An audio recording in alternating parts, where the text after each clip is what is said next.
ಸ್ನೇಹಿತರೆ, ನಿಮಗೆಲ್ಲರಿಗೂ ಕೆಪಿಟೆ ಕನ್ನಡ ಯೂಟ್ಯೂಬ್ ಚಾನಲ್ಗೆ ಸ್ವಾಗತ. ಸ್ನೇಹಿತರೆ, ರೇಷನ್ ಕಾರ್ಡ್ ತಿದ್ದುಪಡಿಯ ಕುರಿತು ಒಂದು ಗುಡ್ ನ್ಯೂಸ್ ಬಂದಿದೆ. ಹೌದು ಸ್ನೇಹಿತರೆ, ರಾಜ್ಯ ಸರ್ಕಾರವು ರೇಷನ್ ಕಾರ್ಡ್ ತಿದ್ದುಪಡಿಗೆ ಈ 2 ಜಿಲ್ಲೆಗಳಲ್ಲಿ ಸರ್ವರ್ ಅನ್ನು ಓಪನ್ ಮಾಡಿದೆ. ಆ 2 ಜಿಲ್ಲೆಗಳು ಯಾವುದೆಂಬುದನ್ನು ನಾನು ನಿಮಗೆ ಈ ವಿಡಿಯೋದಲ್ಲಿ ತಿಳಿಸಲಿದ್ದೇನೆ. ಆದ್ದರಿಂದ ವಿಡಿಯೋನ ಸ್ಕಿಪ್ ಮಾಡದೆ ಕೊನೆ ತನಕ ನೋಡಿ. ನಿಮಗೆ ಈ ವಿಡಿಯೋ ಇಷ್ಟ ಆದರೆ ವಿಡಿಯೋಗೊಂದು ಲೈಕ್ ಮಾಡಿ ಮತ್ತು ಇದೇ ರೀತಿ ಸರ್ಕಾರದ ಅಪ್ಡೇಟ್ಸ್ ಗಳು ನಿಮಗೆ ಆದಷ್ಟು ಬೇಗ ತಿಳಿಯಲು ನಮ್ಮ ಚಾನಲ್ ಅನ್ನು ಸಬ್ಸ್ಕ್ರೈಬ್ ಮಾಡೋದನ್ನು ಮಾತ್ರ ಮರಿಬೇಡಿ. ಸರಿ, ಹಾಗಾದರೆ ವಿಡಿಯೋನ ಶುರು ಮಾಡೋಣ.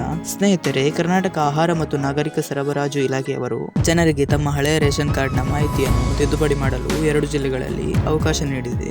ಆ 2 ಜಿಲ್ಲೆಗಳಲ್ಲಿ ಮಾತ್ರ ರೇಷನ್ ಕಾರ್ಡ್ ತಿದ್ದುಪಡಿಗೆ ಸರ್ವರ್ ಅನ್ನು ಓಪನ್ ಮಾಡಿಕೊಡುತ್ತಾರೆ. ಆ 2 ಜಿಲ್ಲೆಗಳು ಯಾವುದೆಂದರೆ ಬೆಂಗಳೂರು ನಗರ ಮತ್ತು ಬೆಂಗಳೂರು ಗ್ರಾಮಾಂತರ.